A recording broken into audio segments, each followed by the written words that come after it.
வணக்கம். நான் உங்கள் ஜெயா.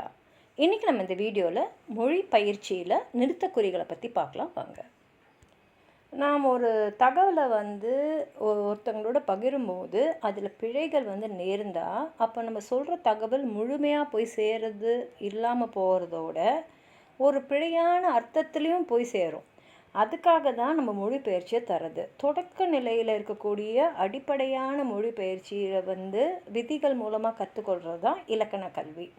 அந்த மொழியை நம்ம சிறப்பாக கையாண்டு நம்மளுடைய தகவல் தொடர்பு, அதாவது மொழியை மேம்படுத்தி கொள்கிற நோக்கில் தான் உயர் வகுப்புகளை மொழி சார்ந்த திறன்களை நம்ம கற்றுக்குறோம்.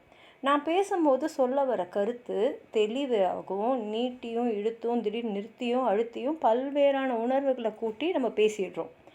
ஆனால் எழுத்தில் எழுதும்போது இந்த மாதிரி நீட்டுறது, அழுத்தி சொல்கிறது, நிறுத்தி ஒரு கேப் விட்டு அதுக்கப்புறம் அடுத்தது சொல்கிற அந்த உத்திகளெல்லாம் நம்ம எழுத்தில் கையாள முடியாது. அதனால் எழுத்து முறையில் இந்த குழப்பம் வராமல் இருக்கிறதுக்காக சில குறியீடுகளை இட்டு அந்த குறைபாட்டை நம்ம சரி செய்கிறோம். அந்த மாதிரி தேர்ந்த தகவல் தொடர்புக்கு அந்த தெளிவுக்கு உதவுறது தான் குறியீடுகள். அதில் முக்கியமானதுன்னு பார்த்திங்கன்னா புள்ளிகள், குறிகள், கோடுகள், அடைப்புகள் 4 வகைப்படும். இந்த புள்ளிகளில் பார்த்திங்கன்னா கார்புள்ளி, அதாவது கமான் இங்கிலீஷில் சொல்லுவோம். ஒரு எழுவாய் பல முற்று வினைகளை ஏற்கும்போது அந்த வினைகளுக்கு இடையில் இந்த புள்ளி வரும். இப்போது எடுத்துக்காட்டாக நான் மாமல்லபுரம் சிற்பங்களை கண்டேன், ரசித்தேன், மகிழ்ந்தேன். அதே மாதிரி எண்ணப்படும் சொற்களுக்கு இடையில் வரும் தாய், தந்தை இருவரும் வந்தனர், வாய் பேச முடியாமை, கண் 2 போதல், காது சரியாக கேளாமை ஆகியன பசியின் அறிகுறிகள். சாதி, மத, நிற வேறுபாடுகள் இருத்தல் கூடாதுன்னு சொல்லும் போது நம்ம இந்த குறியை உபயோகிக்கிறோம். அதே மாதிரி எண்களுக்கு இடையிலையும் வரும் 1996, 2001, 2006 தேர்தல் முடிவின்படி. வாக்கியங்களை இணைப்பு சொற்களுக்கு அடுத்து வரும் பாரதி விடுதலை போராட்ட வீரர், ஆனால் சிறை செல்லவில்லை, பேசி முடித்து விட்டார்கள், அடுத்து உணவருந்த செல்வார்கள். இப்போ இணைப்பு சொற்களுக்கு அடுத்ததாக அதன்படி, அதனால், அதுபோல, ஆகவே, ஆகையால், ஆயினும், இத்துடன், இருந்தாலும், எனவே, எனினும், பிறகு, பின்பு, முடிவில் இந்த மாதிரி சொற்களுக்கு பின்னாடியும் வரும். ஒரு வாக்கியத்தில் வினாக்கள் தொடர்ந்து வரும்போது இடையில் வரும் அவன் வருவானா மாட்டானா, நீ விரும்புவது புத்தகமா கணினியா. கடிதத்தில் விழிக்கும் சொல் முடிக்கும் சொற்கள் அடுத்து வரும் அன்புள்ள ஐயா, அன்புள்ள தங்கைக்கு, இப்படிக்கு, உங்கள் உண்மையுள்ள. முகவரியை தொடர்ந்து ஒரே வரியில், அதாவது பேர், பதவி, வீட்டு எண், தெரு இந்த மாதிரி விவரங்களை எழுதும்போது ஒவ்வொன்றையும் அடுத்து வரும். ஒன்றன் கீழ் ஒன்றாக எழுதும்போது இது வராது.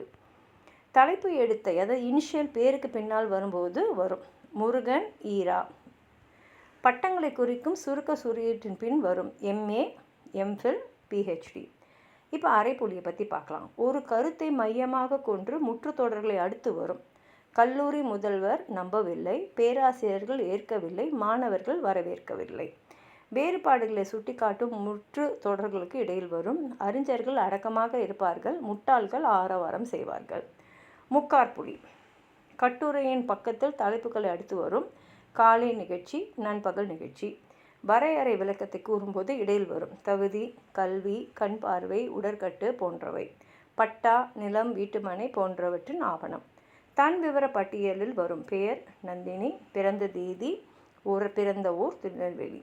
முற்றுப்புள்ளி வாக்கியத்தின் முடிவில் வரும் எடுத்துக்காட்டு உழைப்பே உயர்வு தரும், பாடங்களை நன்றாக படி. முகவரியின் கடைசியில் வரும் சுருக்க குறியீட்டு எழுத்துக்களை அடுத்து வரும் கிமு, ஊபி, பிஇ, பக்கம்ன்றதுக்கு பக்கு, திருவிகா. பேருக்கு முன்னோ பின்னோ வரும் தலைப்பு எழுத்துக்களை அடுத்து வரும் கி, ஆ, பே விஸ்வநாதன், ஏ குழந்தைசாமி, குமரன், சா குழந்தைசாமி, ஏ. வரிசைக்கு பயன்படுத்தும் எண் அல்லது எழுத்தை அடுத்து வரும் தமிழ், தெலுங்கு, தமிழ், தெலுங்கு. இதில் 1, 2ன்னு வருது, இல்லை ஆன்னு வருது.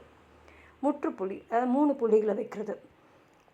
வாக்கியத்தில் விடுபட்ட பகுதியை குறிக்க வரும் அகர முதல் புள்ளி புள்ளி புள்ளி முதற்றே உலகு.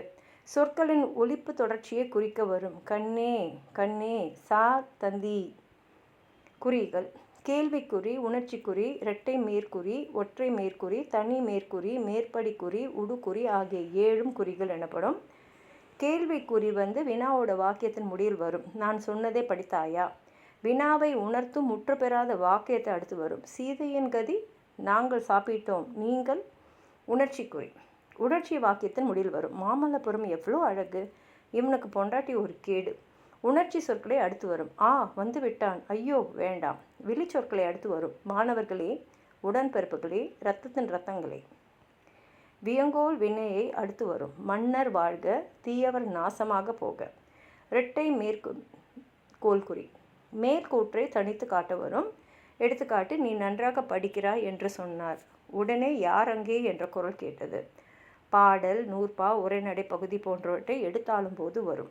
ஒற்றை மேற்குறி. 2 மேற்கோள்களுக்கு வரும்போது வேறு ஒருவரின் கூற்றை தனித்து காட்ட வரும். எடுத்துக்காட்டு, எனக்கு தெரிந்த வரையில் சங்ககால இலக்கியங்களின் சிறப்பை ஏற்கும் வையாபுரியின் பிள்ளை அவற்றின் காலம் கிபி 4ஆம் நூற்றாண்டு என்று கூறுகிறார். ஒருவர் எண்ணத்தை காட்ட வரும். பார்த்தவுடன் இந்த புத்தகத்தை வாங்கிட வேண்டும் என்று முடிவு செய்தேன். பழமொழிகளை மேற்கோள் காட்டும்போது வரும். தனி மேற்கோள் குறி. விடுபட்டதை குறிக்க பயன்படுத்துகிறது. 21/5/85 1985க்கு பதில் 85 என வந்துள்ளது. சரிதான்பா, சரிதான் அப்பா என்பதற்கு பதில் இது. மேற்படி குறி. மேலே ஒரு விவரத்தை அடுத்து வரும் வரிகளிலும் அப்படியே சுட்ட பயன்படுத்துகிறது. எடுத்துக்காட்டு, கம்பர் எழுதிய நூல் ராமாயணம், புகழேந்தி நலவென்பா. அதாவது புகழேந்தி எழுதிய நூல், அந்த எழுதிய நூலுக்கு பதிலாக இந்த குறி. உடுக்குறி. உடுக்குறி என்றால் நட்சத்திரக்குறி. இது ஒரு செய்தி குறித்த சிறப்பு தகவல் ஒன்றை கூடுதலாக தெரிவிக்க அடிக்கோளாக, அதாவது ஃபுட்நோட்டாக பயன்படுகிறது. கோடுகள். இணைப்பு கோடு, இணைப்பு சிறுகோடு, சாய்கோடு, அடிக்கோடு ஆகிய 4களும் கோடுகள் எனப்படும். இணைப்பு கோடு இடையில் என்ற பொருளில் இரு சொற்கள் இணைக்கும் போது இடையில் வரும். சென்னை மதுரை விரைவு பேருந்து, இந்தியா பாகிஸ்தான் மோதல் கால இடைவெளியை குறிக்கும் போது வரும். எடுத்துக்காட்டு, சங்ககாலம் கிமு 300லிருந்து கிபு 200 வரை. நல்ல நேரம் காலை 9லிருந்து 10:30 வரை. பேரையும் அதன் விவரத்தையும் தொடர்பு படுத்தும் போது வரும். புளி 10 கிலோ, அரிசி 25 கிலோ. ஒரு வாக்கியத்தில் சொருக்கப்படும் மற்றொரு வாக்கியத்தின் முன்னும் பின்னும் வரும். அந்த புத்தகத்தை கிழிந்தாலும் பரவாயில்லை, வாங்கிவிடுங்கள். வேறு சொற்களை ஒன்றாக காட்டும்போது வரும். பகல் இரவு காட்சி, வினாடி வினா நிகழ்ச்சி, இந்தியா ஜெர்மனி கூட்டுத்தொழில். சொல்லின் முதல் கடைசி எழுத்தை மட்டும் எழுதி சுருக்கும் போது இடையில் வரும். உதாரணம், எடுத்துக்காட்டு, இதன் பொருள் இல். எண்களை தனி கூறாக காட்ட வேண்டி வரும். தொலைபேசி, அச்சின் தொலை நகல். சாய்கோடு. ஒன்றுக்கு பொருந்தும்படி சிலவற்றை குறிக்கும் போது வரும். தாய்மொழியாக தமிழ், தெலுங்கு, மலையாளம் இருக்க வேண்டும். அதிகபட்ச வெப்பம் 104 ஃபாரன்ஹைட் 40 சென்டிகிரேட். சில சுருக்க குறியீடு எழுத்துக்களுக்கு இடையில் வரும். தகப்பன் பெயர் தாப்பே, மேற்பார்வை மேப்பா. அலுவலக கடிகத விவரத்தின் இடையில் வரும். அரசாணை எண், பணி நியமன நாள். பணத்தொகையை குறிக்கும் எண்ணை அடுத்து வரும். ரூபாய் 2500. அடிக்கோடு. கட்டுரை, நூல் போன்றவற்றில் தனி கவனம் செலுத்த வேண்டி சொல் என குறியிட்டு காட்ட வாக்கியத்தின் கீழ் அடிக்கோடு இடப்படுகிறது. இந்த உத்தி கணிப்பொறியின் வரவால் தடித்த எழுத்தாகவும் சாய்வு எழுத்தாகவும் வன் எழுத்தாகவும் காட்டப்படுகிறது. அடைப்புகள். இது பிறை அடைப்பு, சதுர அடைப்பு என 2 வகைப்படும். பிறை அடைப்பு ஒரு வாக்கியத்துள் விலகுதல், கூடுதல் தகவல் போன்றவற்றை குறிக்க பயன்படுகிறது. எடுத்துக்காட்டு, வெள்ளிக்கிழமை ஏப்ரல் 14 இது நடக்கிறது. இறைவன் முன் எல்லாரும் செல்வர், வறியவர், கற்றவர், கல்லாதவர் சமம் ஆவர். தமிழ் ஆண்டு, மாதம், நாள் ஆகியவற்றுக்கு இணையான ஆங்கில தேதியை குறிக்க வரும். பார்த்திப ஆண்டு சித்திரை 31ஆம் நாள் 14/5/2006. தமிழ் சொல்லுக்கு இணையான பிற மொழி சொல்லை காட்டும்போது வரும். எடுத்துக்காட்டு, உயிர் சத்துகள், விட்டமின்ஸ்.